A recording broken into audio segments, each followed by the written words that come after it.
Vienne, la capitale d'un empire, et pourtant une ville qui ne s'est jamais donné des airs de mégapole.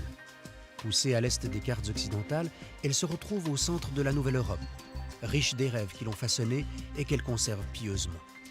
Vienne maintient ses empreintes même dans l'esprit de ceux qui, pris dans les remous de l'histoire, ont dû la quitter.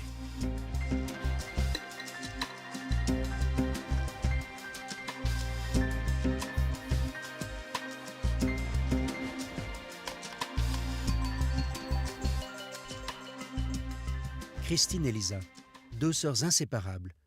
Elles vivaient ensemble dans la haute société viennoise d'avant-guerre. Puis est survenu le nazisme, un peu de sang juif coulait dans leurs veines et les deux sœurs ont dû fuir. Elles ont trouvé la Suisse pour terre d'accueil. Christine y est restée, tandis que Lisa est retournée en Autriche après la guerre. Mais toutes deux ont conservé jusqu'à ce jour un environnement empreint de la beauté viennoise d'autrefois. À Saint-Sulpice, la maison de Christine fait ressurgir l'atmosphère de Vienne. Je sors d'une famille bourgeoise viennoise. Mon père était de la famille Habig des chapeaux, qui était fournisseur de la cour et qui de ce fait pouvait mettre K und K Hoflieferant, qui veut dire fournisseur de la cour. Et ils en étaient très fiers, bien sûr. Du côté de ma mère, c'était le sucre qui a été transformé la betterave en sucre, qui est devenue une industrie très importante en Autriche. À Vienne, j'étais à l'école privée où nous étions 3 élèves dans ma classe, dont une était la propriétaire du château de Dorigny. C'était la grande famille des comtes Hoyos. Et il y avait évidemment la ferme de Dorigny qui allait avec le château, où il y avait l'actuelle grange. Vous avez une sœur, Lisa, avec laquelle vous avez été liée et vous l'êtes encore aujourd'hui. On jouait aux poupées ensemble, on allait patiner ensemble, on allait se promener ensemble. On a tout partagé comme enfants. Après l'émigration ici, on était toujours ensemble. Votre grand-père, Félix, était un amoureux de la chasse. Oui. Beaucoup de gens faisaient de la chasse à l'époque, surtout dans c'est sur la bourgeoisie, là. Mon père faisait de la chasse, son frère faisait de la chasse. Non, c'était vraiment un sport courant. Il y avait beaucoup de gibier aussi, il faut dire. Vous aimiez cette atmosphère de chasse? L'atmosphère était assez extraordinaire parce que il y avait les tireurs, il y avait les chiens, il y avait les chasseurs, il y avait les rabatteurs, voilà. Après, ils dressaient des tables en pleine campagne, on mangeait là de la soupe, ou en tout cas, c'était toute une organisation. Le bistroquier du coin amenait le dîner, c'était assez spécial. Brusquement, tout bascule, les nazis sont à Vienne. Christine et Lisa, bien qu'élevées dans le catholicisme, n'échappent pas à la folie antisémite. Leurs grands-parents maternels sont juifs, c'est assez pour que les biens de la famille soient confisqués. Un oncle est déjà emprisonné. Les deux adolescentes parviennent à se réfugier en Suisse. Wir waren am Anfang völlig verzweifelt, weil in dem Alter, können Sie sich vorstellen, ist einem ja die Politik ziemlich egal, man versteht auch nichts davon. Und ich meine, man musste seine Freunde, seine Schule und das alles verlassen. Das war das Einzige, ich meine, worüber wir eigentlich sehr unglücklich waren. Aber ich meine, wir haben uns natürlich, wie eben Kinder sind, sehr schnell eigentlich eingelebt und Freunde gefunden. Und ich meine, es war, sagen wir, das erste halbe Jahr war schwer, aber dann haben wir uns völlig eingelebt und waren eigentlich sehr glücklich dort. Und auch die Sprache und so hat uns keine Schwierigkeiten gemacht, weil wir ja schon Französisch konnten, wie wir hingekommen sind. Und nein, also ich meine, ich persönlich habe also mit der Schweiz wirklich nur die besten Erfahrungen, also wirklich. Après, on est venu à Lausanne et je vois encore le coin où il y avait des gosses qui sortaient de l'école et qui parlaient français. Ça nous paraissait tellement extraordinaire que des petits bouts de chou là parlent le français. Il était toujours entendu qu'un jour ou l'autre, on retournerait en Autriche, quand Hitler serait plus là. Mais à ce moment-là, j'étais amoureuse et puis je serais allée au diable avec lui, je sais pas. Hein. Alors c'est au diable que vous avez été ou au paradis? Au paradis. Avec des scènes diaboliques de temps en temps. C'est donc à cause de vous qu'elle est restée en Suisse. Alors comment vous avez fait pour la convaincre? C'est l'amour qui nous a convaincus. Vous vivez dans un cadre qui rappelle l'Autriche, le Vienne d'autrefois. Ici, nous vivons dans ce qu'on appelle le baroque autrichien. Ça vous a d'ailleurs inspiré, vous qui êtes par ailleurs compositeur de musique, ça vous a inspiré un morceau, Vienne au printemps.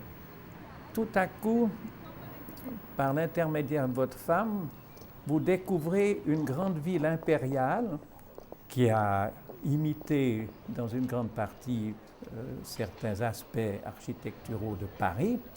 Alors j'ai découvert à travers la famille très artiste de Christine, puisqu'elle a un oncle qui composait aussi de la musique, une mère qui chantait presque comme cantatrice, et une tante qui était peintre.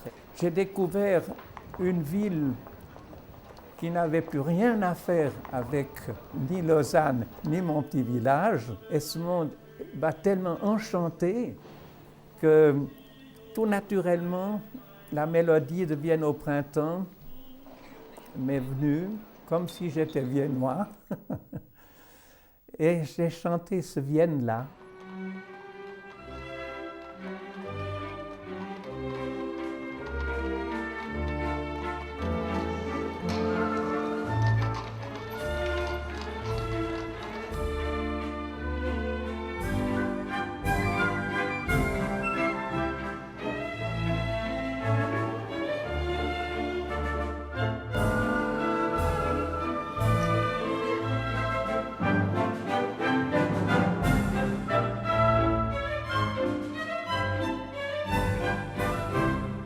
Alors que Christine est restée en Suisse, devenue Madame Girardet, Lisa est retournée vivre à Vienne, devenue Madame Gashauer. Mais les deux sœurs ont maintenu leur complicité de toujours.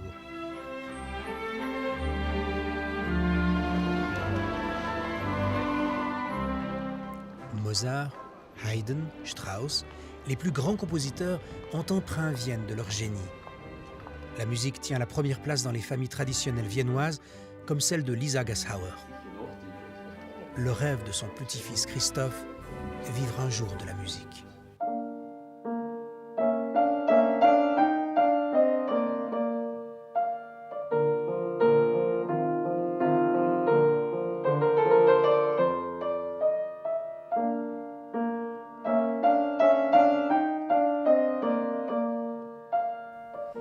Musik ist für mich eigentlich ein Bündel von Emotionen. Emotionen werden durch Musik transportiert, verstärkt und Musik ist dadurch in der Lage, auch Menschen entsprechend zu berühren. Insofern könnte man sagen, dass Musik auch eine Art der Sprache der Seele ist. Und ich muss sagen, ich schließe mich dem voll an. Also für mich ist Musik die Sprache der Seele.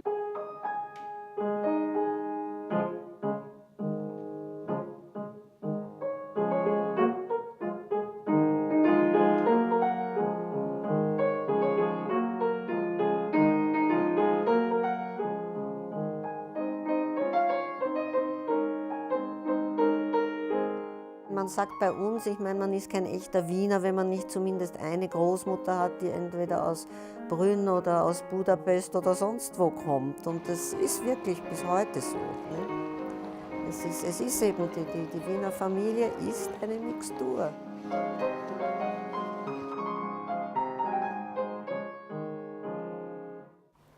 Après la chute des Habsbourg et de l'Empire autrichien, Vienne se retrouve capitale d'un petit pays.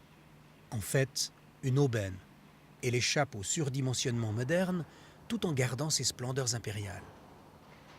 Wir leben in einer Stadt, die alles an Kultur bietet, was eine Großstadt bietet, aber es ist trotzdem nicht eine solche Riesenstadt wie London oder Paris und so weiter.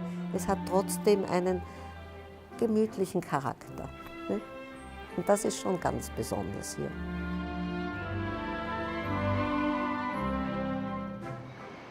Le conservatisme viennois ne l'empêche pas de cohabiter avec l'art moderne. Un de ses artistes, Hundertwasser, a jeté avec bonheur des couleurs folles dans la capitale. Il a donné des angles doux à quelques maisons et même à une usine d'incinération.